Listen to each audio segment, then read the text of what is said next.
Dzisiaj ulubiony samochód dostawców pizzy i ludzi, którzy kochają spędzać weekendy i wolny czas na Rodos. Tylko nie na tej wyspie na Morzu Śródziemnym, a na rodzinnych ogródkach działkowych. I teraz będą mogli jeszcze szybciej na nie dojechać i będą mieli jeszcze więcej czasu na ich przekopywanie, ponieważ Toyota wyposażyła Aygo X w dopisek GR, czyli grabie.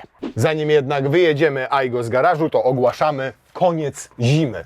Zdjęliśmy w końcu kurtki, założyliśmy normalne buty, pozbyliśmy się szalików, więc i renifer zjeżdża z bramy.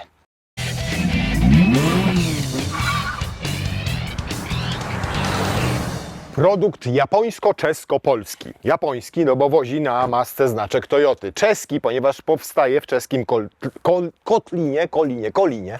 Z Kotlina to jest ketchup, a Aygo jest z Kolina. A to, co jest polskie, tkwi tutaj pod maską i o tym opowiemy później. Póki co skupmy się na tym, co w Toyocie Aygo X zmieniło się po liftingu, bo samochód jest na rynku od kilku lat w tej generacji, a już zdążył przejść lifting. Ten lifting polegał przede wszystkim na wydłużeniu przodu o 7,6 cm. Autentycznie całe auto jest teraz dłuższe i ma 377,6 cm, ale jak staniemy z boku, to tego nie widać. To mu posłużyło, bo owszem, ten przedni zwis się nieco wydłużył, ale jednocześnie wygląda auto teraz ładniej, ma jakby fajniejsze proporcje. Zmieniono oczywiście całe reflektory LED, zmieniono cały zderzak, a w wersji GR zupełnie inaczej wygląda cały przedni grill, bo jest i czarny i ma zupełnie inaczej skonstruowane tutaj te wszystkie wloty. To, co jest specyficzne dla wersji GR, to także felgi, które są frezowane i 18-calowe felgi w małym miejskim samochodziku segmentu A. No to takie często mają SUVy albo crossovery segmentu C czy segmentu D, a tutaj 18 w aucie segmentu A. Niemniej szerokość całej gumy no mniej więcej taka jak wafla ryżowego, 175/60, więc profil całkiem sensowny, natomiast szerokość tylko 17,5 cm. To, co zmieniono podczas liftingu, to także zawieszenie. Zostało nieco zmodernizowane, bo musi dźwigać 100 kg więcej niż w wersji przedliftowej. Pojawiły się też tarcze hamulcowe z tyłu zamiast bębnów. Nieco przekonstruowano też układ kierowniczy, natomiast stylistycznych zmian w tej dalszej części nadwozia nie ma, z tyłu nie ma ich również. Ten kolor, który tu widzicie, nazwano musztarda, mustard, i występuje wyłącznie w wersji GR Sport. A w zasadzie to nie jest tak do końca wersja, bo wersją jest tutaj Style, a GR Sport jest pakietem. I w tym pakiecie jeszcze dodatkowo zmieniono troszkę przednie zawieszenie. Mianowicie są sztywniejsze sprężyny i większa kompresja w amortyzatorze po to, żeby on się sztywniej nieco prowadził. Po co wszystkie te zmiany? I dlaczego samochód przede wszystkim wydłużono aż o 7,6 cm z przodu? Ano po to, żeby tutaj zmieścił się zupełnie nowy silnik. To, co tutaj mamy, przede wszystkim podniosło cenę samochodu, bo to auto, które tutaj widzicie, kosztuje ponad 115 000 złotych w tej wersji GR Sport, a raczej z tym pakietem GR Sport.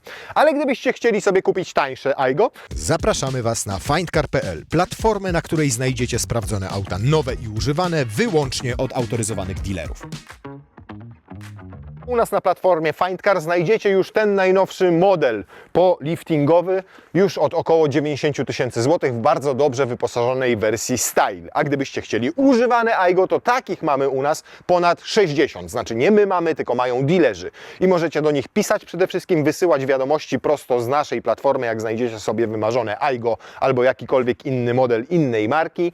I możecie negocjować i ceny, i prosić o finansowanie. Niemniej w przypadku Toyoty często już są podane tam raty, czy to leasingu, czy to kredytu. A teraz przechodząc do tego, dlaczego zdrożało nam Aygo i dlaczego kosztuje 116 000 złotych, to właśnie dlatego, że w poprzedniku mieliśmy zaledwie 1-litrowy silniczek o mocy 72 koni, a tutaj wylądowała hybryda czwartej generacji znana między innymi z Yarisa. I jej podstawą jest już silnik 1.5 wolnosący, który ma 92 konie mechaniczne, ale oprócz niego jest jeszcze silnik elektryczny, który ma 85 koni mechanicznych i łączna systemowa moc całego tego układu to 116 koni mechanicznych. Tam mieliśmy, przypominam, w wersji przedliftowej 72 konie, a tutaj jest ich 116 w lekkim aucie, które waży około tony. właśnie po to, żeby zmieścić tutaj tę nową jednostkę i jeszcze trochę elektrycznego sprzętu, trzeba było nieco wydłużyć ten przód przy okazji liftingu, czyli mamy inną maskę, inny zderzak, inną atrapę, inne reflektory.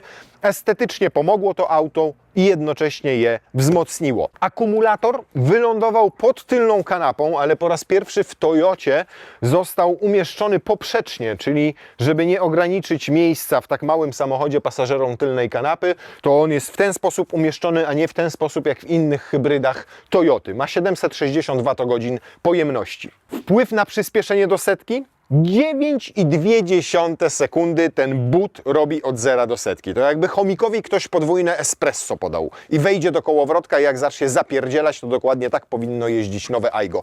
W poprzedniej przedliftowej wersji 15 sekund przyspieszał do setki, a teraz 9,2.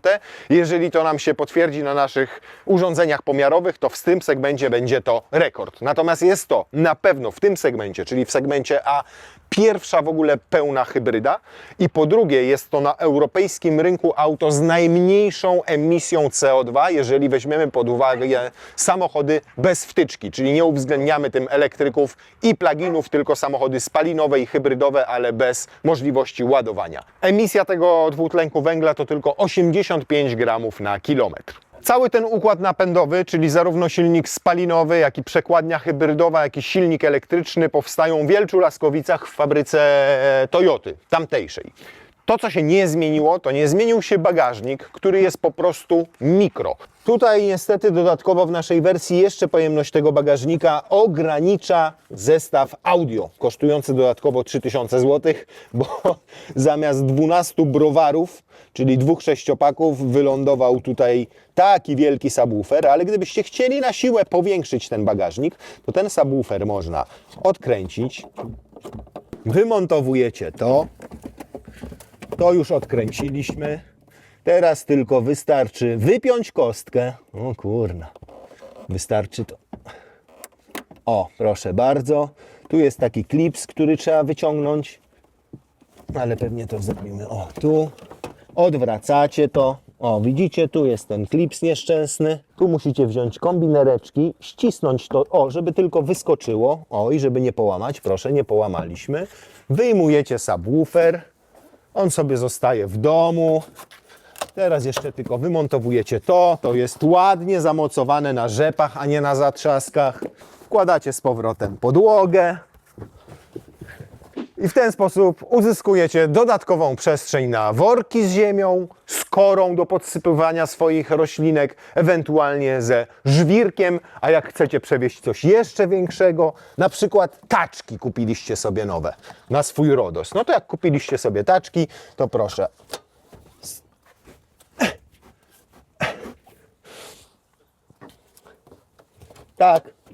Tak, tylko trzeba oczywiście jeszcze tam przesunąć te fotele troszkę do przodu i uzyskujecie, no przesuńmy to. Niestety jak chcecie przewieźć te taczki, no to musicie położyć sobie tutaj jakiś kocyk, ewentualnie agrowłókninę, ponieważ, o, jak słyszycie, tyły tych foteli są zrobione ze stali, a nie są wyłożone żadnym miękkim materiałem, czy nawet obleczone wykładziną, więc to akurat nie fajnie. No ja rozumiem, że segment A, ale troszeczkę wykładziny by się przydało.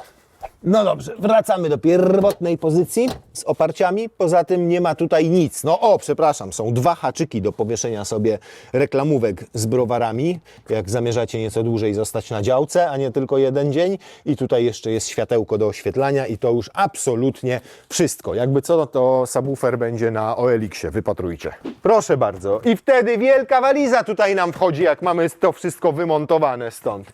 Wielka walizka i to jeszcze jest poniżej szczytu oparć tylnej kanapy i tu jeszcze nam wejdzie na pewno jakaś kabinóweczka, a może coś większego? Nie, większego nie wejdzie. Większego nie wejdzie, ale jakbyśmy się... patrz ta! Czy kurna, co za wóz? Przecież z tym można jechać, ludzie kochane, na wakacje nad Bałtyk. Na 3 tygodnie. Z całą rodziną. Z wózkiem dziecięcym. A tak zupełnie serio? To zobaczcie, 4 osoby gdzieś muszą. Jest taka awaryjna sytuacja. Zaatakowano Dubaj. W związku z czym trzeba szybko przemieścić się z lotniska w Warszawie na lotnisku w Poznaniu i jechać przez 300 km. I co, można? Można. Pytanie, czy gra nam audio? Piątkowa rzecz. Gra! Nawet z wymontowanym subwooferem gra. No i po co wam ten bas? Od basu tylko uszy bolą, jak macie 60 lat i potem trzeba tylko brać solpadeinę albo jakieś inne gówna. Jak mamy podniesioną podłogę, czyli wylądował tam z powrotem nam subwoofer i cała reszta gratów, to zobaczcie, nadal wchodzi nam jedna walizka. Nawet można powiedzieć, że przykryjemy ją tą płachtą, którą trudno nazwać półką, bo jest za miękka. Jeszcze tutaj wejdzie jakiś plecaczek. Jak mamy tylko plecaczki, na przykład dziecięce do szkoły i wieziemy pyrtków, dachorów do szkoły, to spokojnie tutaj ich plecaki wchodzą, większe zakupy też wejdą. Nie ma dramatu z tym bagażnikiem, naprawdę. A jak raz na jakiś czas będziecie potrzebowali przewieźć coś większego, to widzieliście, wchodzą te dwie walizki do auta, które ma 3,70 m i to w momencie, kiedy tam siedzą 4 osoby w kabinie. Więc naprawdę nie ma dramatu. Uważam, że całkiem nieźle sobie poradzono z tym bagażnikiem w tak małym samochodzie. Nie oczekuję, że w Aygo X, które niektórzy Aygo Crossem nazywają, będą podróżowały 4 osoby komfortowo we wnętrzu. To jest auto miejskie, przede wszystkim dla 2 osób. Ale czasami jednak chcielibyście tam z tyłu za sobą kogoś posadzić. Choćby dzieciaka, choćby teściową, choćby grabie albo łopatę. No tutaj to już jest takie absolutne minimum, jakie sobie zapewniłem na krótki dystans. Niestety jest niefajnie wyprofilowana, tak jajowato tutaj ta część deski rozdzielczej, bo o ile na prawe kolano mam miejsce, to lewym już tutaj dotykam deski rozdzielczej, więc muszę siedzieć bokiem. Wolałbym, żeby to właśnie ta część tutaj była jeszcze bardziej w głąb skierowana, żeby to było tutaj tak wyprofilowane, żebym mógł trzymać nogi, bo dla komfortu, no to wiadomo, że całkowicie muszę sobie odsunąć, ale wtedy zobaczcie, ile mam miejsca. Jak 2 osoby jadą, to tu jest w ogóle petarda. Mogę wyciągnąć kopyta. Mogę sobie jednym ruchem nie, bo tu jest pokrętło niestety, jeszcze pochylić oparcie i powiem wam, że jestem rozwalony normalnie jak w S-klasie w longu na tylnej kanapie. Oczywiście wszystko pod warunkiem, że jedziemy Aygo w 2 osoby. Ale jak jedziemy sobie na przykład w osób 3 i kierowca ma 1,60 m, bo to żonę powiedziałem, przyjedź do mnie na działkę, bo ze Zdziśkiem troszkę zaszaleliśmy i żona ma 1,60 m, to ona się podsuwa tutaj, jeszcze sobie prostuje, znaczy pionizuje oparcie, bo wiadomo, że ona jeździ w ten sposób, nie? No to ona sobie pionizuje to oparcie. Zdzisiekowi wtedy ja otwieram drzwi, Zdzisiek wsiada i Zdzisiek, zobaczcie, ile ma tutaj miejsca na nogi. I Zdzisiek jeszcze ma miejsce nad głową. I Zdzisiek może mi nawet browara jeszcze tutaj trzymać i częstować. I możemy sobie ze Zdziskiem gadać, a stara jest skupiona na robocie. Przesuwam się tu, proszę. Tyle mam miejsca. Siedzę jako tako, na krótki dystans może być. No nie, 1,90 m, jak usiądzie tutaj za 1,90 m, to nie ma prawa to się niestety udać, chyba że będziecie zębami tutaj gryźli ten zagłówek. Ale takie osoby 1,60 m, 1,70 m powinny tutaj mieć nie tyle wygodnie, co powinny mieć możliwość zostania przetransportowanymi na niewielką odległość. Tak bym to ujął. To jest samochód 2+2.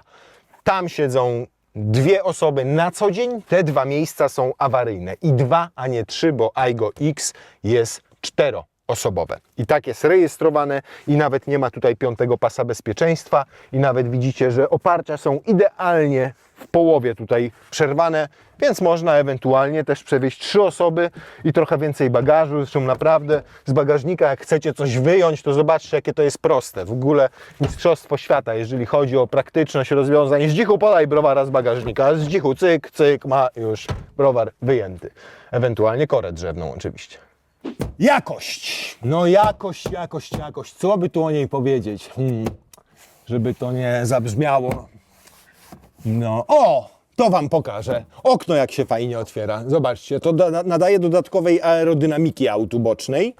Jak kiedyś w Cinquecento i Seicento, które oczywiście były dwudrzwiowe. a nie czterodrzwiowe. Niewielki ten otwór niestety, tu jakbyście chcieli foteliki montować, to nie polecam, bo ten fotelik może nawet nie przejść przez ten otwór, no i przez to, że te foteliki odstają od oparć, to rzeczywiście przestrzeni tutaj będzie mniej. Wracając do tej jakości tak zupełnie na poważnie. Fajnie, że są tutaj lakierowane elementy.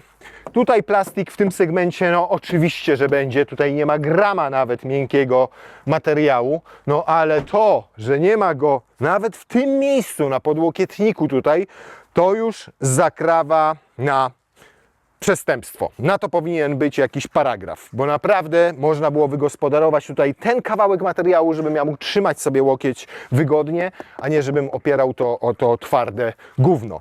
No przykro mi bardzo, ale to nie przejdzie. Tapicerka foteli w naszej wersji GR Sport to Sakura Touch. Sakura Touch oznacza, że to wszystko jest miękkie, przyjemne, ma fajne przeszycia, tutaj wstawkę materiałową i tutaj taką skórę, która bardziej przypomina gumę. Niemniej cały fotel podobno zrobiono w większości z materiałów z recyklingu, ale nie czuć tego, bo naprawdę jest dosyć przyjemny jak na ten segment samochodu. Sakura Touch! Za to kierownica jest tutaj tak ładna, że sprawia wrażenie, jakby była z zupełnie innego samochodu, na przykład z GR Yarisa. Pozostały klasyczne przyciski i fajnie. Klimatyzacja teraz jest dwustrefowa i ma filtr Nano X, czyli cząsteczek stałych, wyłapuje 99,8,9 różnie podają procent wszystkich nieczystości z zewnątrz. O, tu nawet świeci się ten znaczek i też jest manualnie obsługiwana. Wszystkie klawisze tutaj odpowiadają za czynności związane z wentylacją, z klimatyzacją. Bardzo fajnie. Są podgrzewane zydle z prawej i z lewej. Mamy gniazda USB-C, a oprócz tego nawet mamy bardzo łatwo dostępną półeczkę z ładowarką indukcyjną, z której telefon się nie wydostanie, bo ma tutaj odpowiednio wyprofilowane boczki. Nie ma niestety podłokietnika żadnego i schoweczka pod nim, więc tu nie mam na czym oprzeć łokcia. No chyba, że z dzichu jest z tyłu, to wtedy z dzichu może służyć kolankiem. Jak z dzichu siedzi, to trzyma browarka i ja mogę sobie tutaj łokieć o niego oprzeć. Wajcha do wybierania przełożeń jest. Hamulca ręcznego nie ma, jest elektryczny, ale jest przycisk hold, który ułatwi nam jazdę w mieście, bo na skrzyżowaniu nie trzeba będzie trzymać nogi na pedale hamulca, tylko ręczny nas automatycznie przytrzyma. W zasadzie ręczny elektroniczny, postojowy, tak to nazwijmy.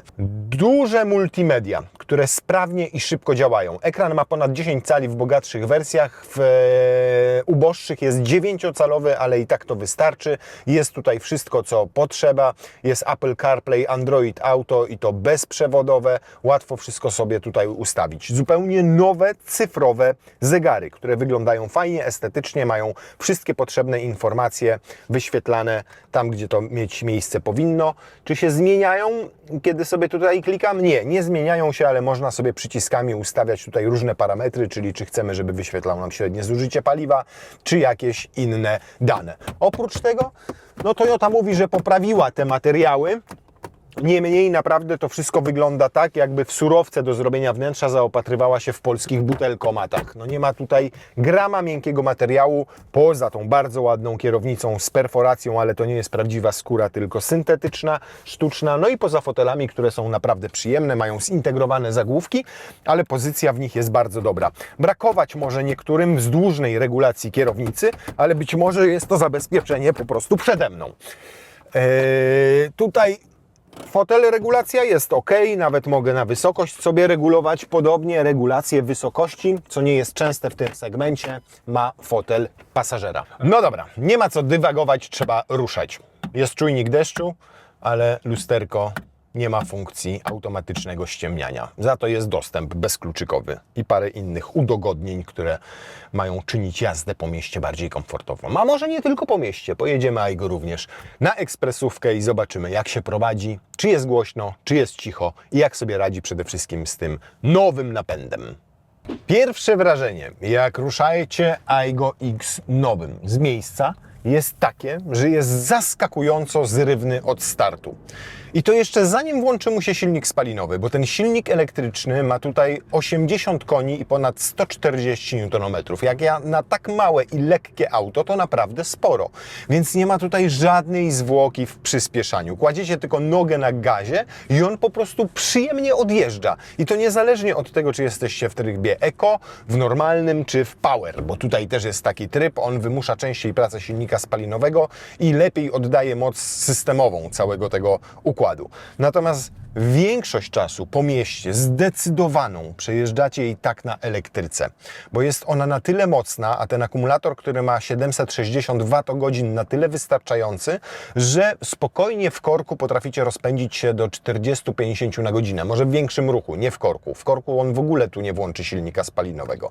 Zobaczcie, teraz się toczę cały czas na silniku elektrycznym. Mam pół akumulatora, co ładnie to pokazuje, co ładnie jest pokazane na grafice. O i zobaczcie, i przyspieszam. I ja cały czas mam tylko elektryka włączonego w tym momencie. Jadę już 30 na godzinę boczną drogą i jadę tylko na tym silniku elektrycznym.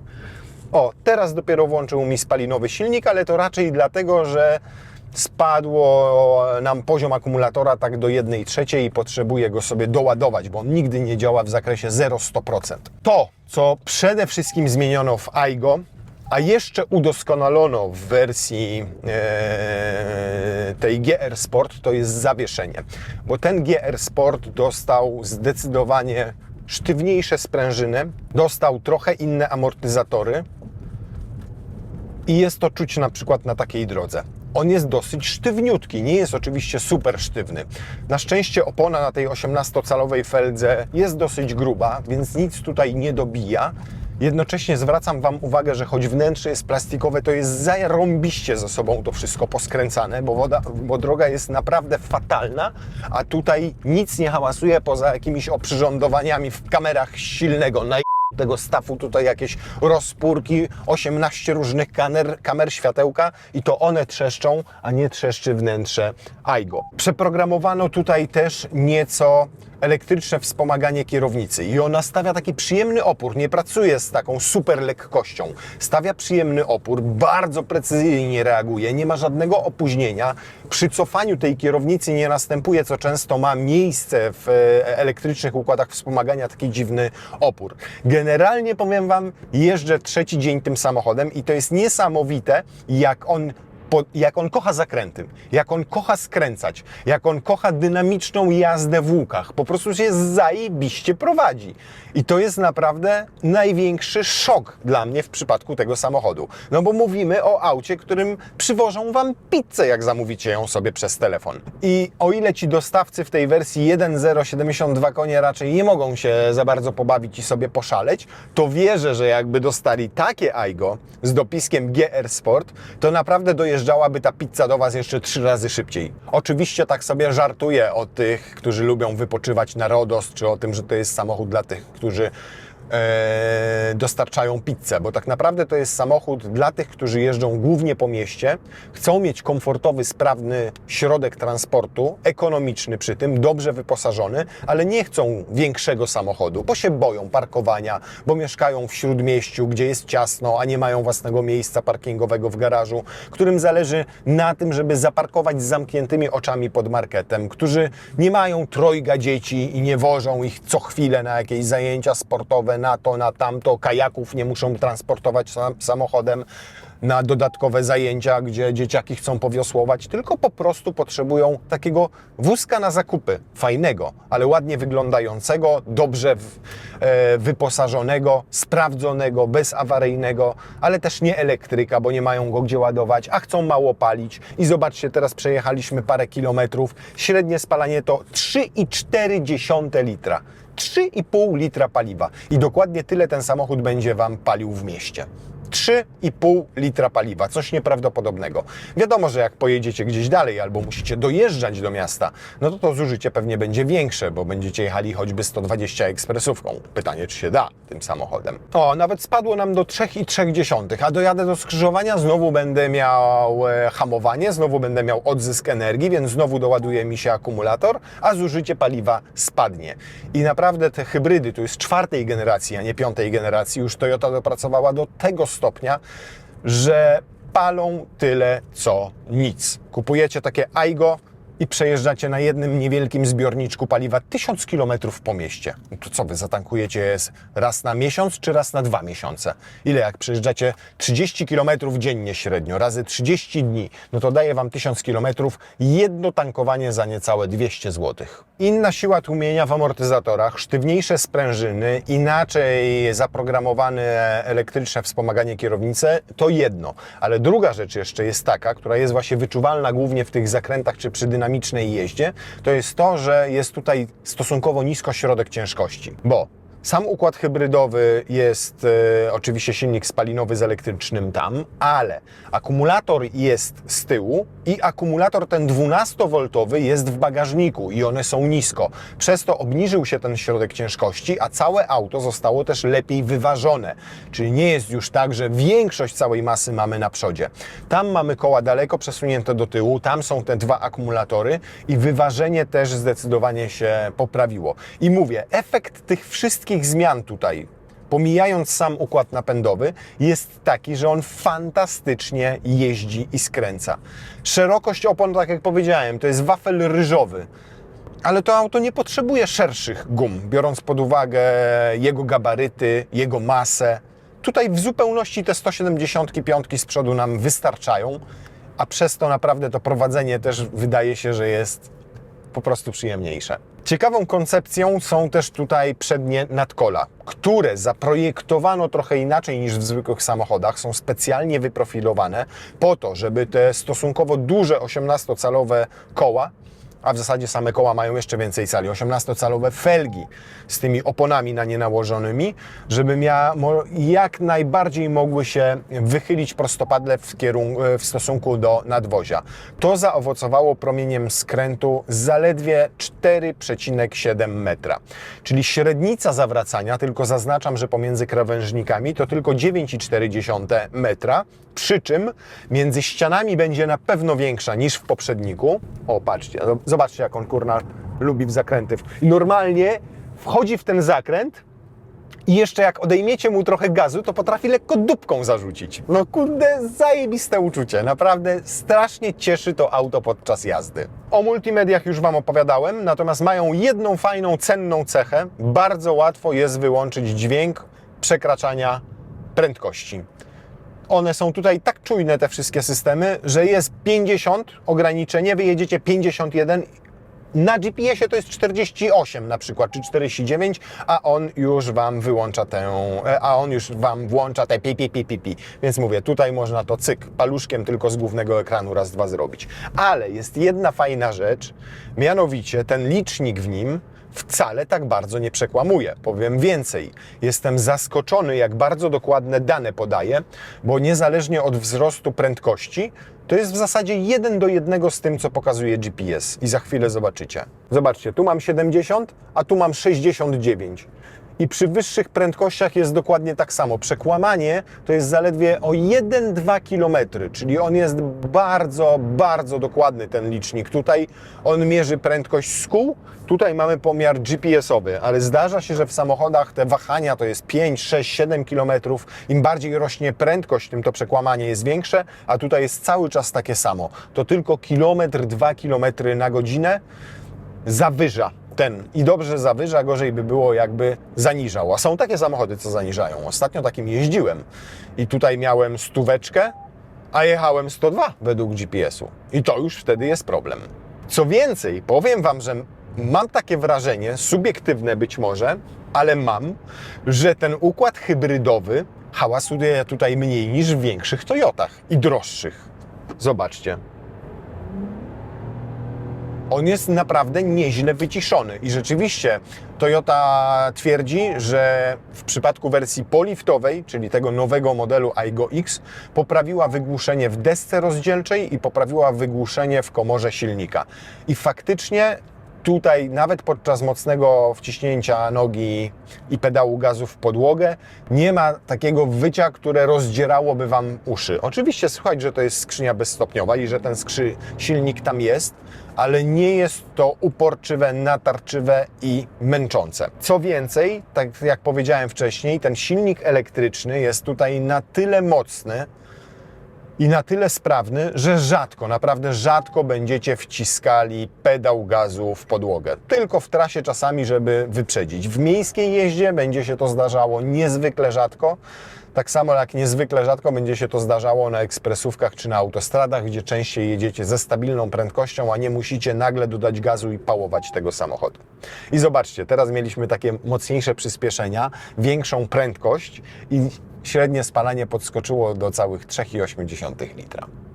Niespełna 4 litry. Trudno jest w tym samochodzie, w takim normalnym, codziennym, głównie miejskim użytkowaniu, osiągnąć wynik wyższy niż 4 litry.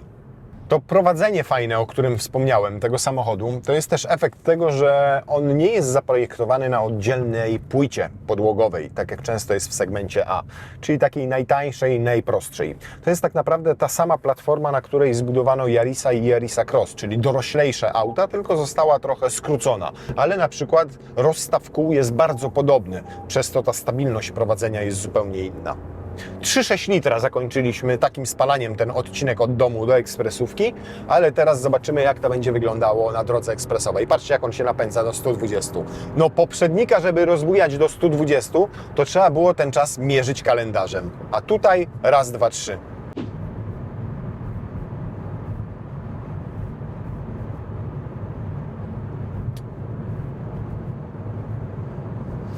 69-70 dB. Nie jest to poziom samochodów segmentu C czy D, bo tam mamy raczej 66-67 dB, rekordziści 64-65. 70 dB na tle takich większych SUV-ów to jest sporo, ale w tym segmencie to jest, powiem Wam, bardzo satysfakcjonujący rezultat. I ten dźwięk tutaj nie jest wcale natarczywy. Ja spodziewałem się, że będzie znacznie gorzej. Gorzej było w poprzedniku i kiedyś w tych samochodach segmentu A przy tych prędkościach nie dało się już normalnie rozmawiać. Własnych myśli człowiek nie słyszał. Czuł się, jakby jechał po prostu blaszanym koszem na śmieci. Wszystko huczało, syczało, dudniło, wiało. A tutaj owszem, gdzieś tam słyszę tutaj przy uszczelce, że delikatnie coś wieje. Silnika nie słyszę wcale. Słyszę raczej szum opon toczących się po asfalcie. Nie ma dramatu. Co więcej, powiedziałbym, że jak na ten segment auta i na tę klasę samochodu, to jest naprawdę dobrze. I to samo tyczy się prowadzenia. Kiedyś takie auta prowadziły się jak wózek sklepowy bez jednego kółka na autostradzie. Cały czas musieliście zakładać kontry, myszkowały. No to nie były samochody do pokonywania dużych odległości. A tutaj ja się czuję w tym samochodzie mega bezpiecznie i mega pewnie. I jak na ten segment, na tak mały samochód, to jest naprawdę petarda. Jazda nim w trasę. Wreszcie Aygo nie musicie się bać jechać w świat. Pod warunkiem, że oczywiście nie jedziecie w 4 dorosłe osoby z 7 walizkami. Ale jak jedziecie sobie gdzieś tylko na weekendzik, macie dłuższą trasę do pokonania, to naprawdę nie ma się absolutnie czego bać. Świetnie daje sobie radę. Dobrze wyciszony, bardzo pewnie się prowadzący. No tu jestem w szoku. Się tak pewnie prowadzi, tak przyjemnie i tak fajnie, że można śmigać. Szkoda tylko, że nie ma gdzie łokcia położyć, bo tu boli, tu się ześlizguje, tu też nie ma miejsca. O, ale mogę tak sobie trzymać kierownicę. No i zużycie paliwa 5,2 litra przy 120. Musieliśmy mieć pod wiatr, bo mnie ostatnio przy takich prędkościach spalał 4,5, jak jeździłem. No ale przyjmijmy, że będzie to 5 litrów. To umówmy się, i tak nie ma dramatu i katastrofy. I mogę Wam powiedzieć... Mogę Wam jeszcze zdradzić, że ja się nim rozbujałem pewnego dnia, oczywiście na niemieckiej autostradzie, bo się wybrałem na taką przejażdżkę, żeby bardzo dokładnie go dla Was sprawdzić. Pakę 80 i naprawdę nie byłem wcale przerażony. No to power. Kontroli trakcji nie wyłączamy, zobaczymy, jak z kontrolą mu pójdzie.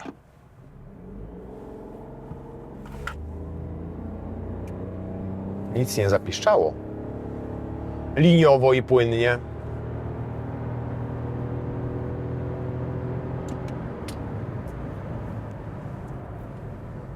No i powiem Wam, jak na 2 rosłych chłopów w małym miejskim autku, plus sprzęt, plus pełen zbiornik paliwa, 9,7.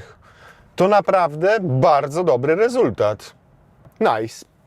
Nawet nie będę robił tutaj repety tego ćwiczenia. teraz zrobię co innego. Zobaczcie, średnica zawracania. Jeszcze w życiu żadnym autem nie miałem tu takiego zapasu. I to jest zarąbiste. A ciekaw jestem, czy zmieszczę się. Zobaczcie, dojeżdżam do krawędzi jezdni tutaj. O, co prawda tutaj te dwa pasy ruchu nie są zbyt szerokie. Uwaga, skręcam maksymalnie koła. No, troszkę na zielone wjadę. Nie będę wjeżdżał na zielone. Wycufię. O, ale na przykład, zjeżdżam na pobocze tylko. Tak. Stoję na poboczu i muszę szybciutko zawrócić, nie? I zobaczcie, pyk. I jest zrobione. Nice. Mam pewien problem z tym samochodem. Mianowicie taki, że jest drogi, kosztuje 115 000 złotych, a za te pieniądze możecie mieć coś większego. Coś zrobionego z lepszych materiałów we wnętrzu. Ale z drugiej strony powiem Wam, że jeżdżę tym autem któryś dzień z kolei i mam banana na twarzy. On po prostu mnie cieszy. Patrzę na niego w tym kolorze, z tymi czarnymi dodatkami, z tą dużą felgą i się sam do siebie uśmiecham.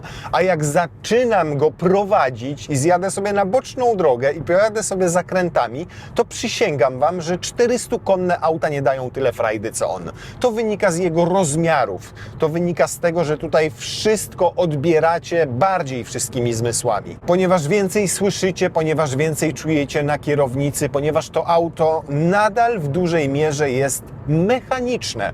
I naprawdę to jest w tym aucie niesamowite. Co więcej, uważam, że te literki G i R to wcale nie jest tylko marketingowy pomysł na zrobienie usportowionej wersji, która będzie miała parę smaczków stylistycznych. Tu naprawdę czuć, że to GR to może nie jest moc dodatkowa, to może nie jest szybsze przyspieszenie, ale to GR to jest lepsze prowadzenie.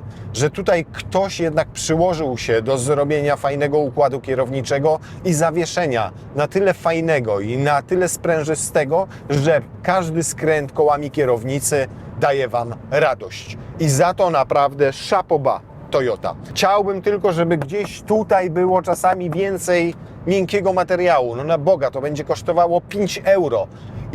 I wtedy cały samochód będzie kosztował 115 000 złotych plus 10 euro. 5 za ten podłokietnik i 5 za ten podłokietnik. Tu mógłbym mieć też ten podłokietnik. Szczególnie, że to nie jest tak, że dzisiaj Aygo jest samochodem wyłącznie do miasta. Naprawdę przez ten układ kierowniczy, przez ten napęd hybrydowy, przez to wyciszenie zdecydowanie poprawione, ten samochód nadaje się do pokonywania większych odległości. Tak jak powiedziałem, nie przez całą wielodzietną rodzinę razem z bagażami, ale jeżeli jesteście singlem, albo żyjecie tylko we dwoje, albo we dwoje plus jedno dziecko, no to czego więcej oczekiwać od samochodu? Jeżeli to mają być tylko 4 kółka, które mają Was sprawnie, ekonomicznie, bezpiecznie przewieźć z punktu A do punktu B, to jest to fajny wybór. Jeżeli mieszkacie w mieście i jeździcie głównie miejskimi drogami, i musicie się tu wcisnąć, tam zaparkować, tu zawrócić, liczy się zużycie paliwa, to jest fajny wybór. Naprawdę widzę zaskakująco sporo zastosowań do tego samochodu. Nie każdy musi jeździć SUV-em za 300. A to auto udowadnia, że za 3-krotnie mniejszą sumę można mieć auto, które sprawdzi się w codziennym użytkowaniu i jednocześnie naprawdę dostarczy Wam fanu. I to jest najlepsze w Aygo X Style GR Sport.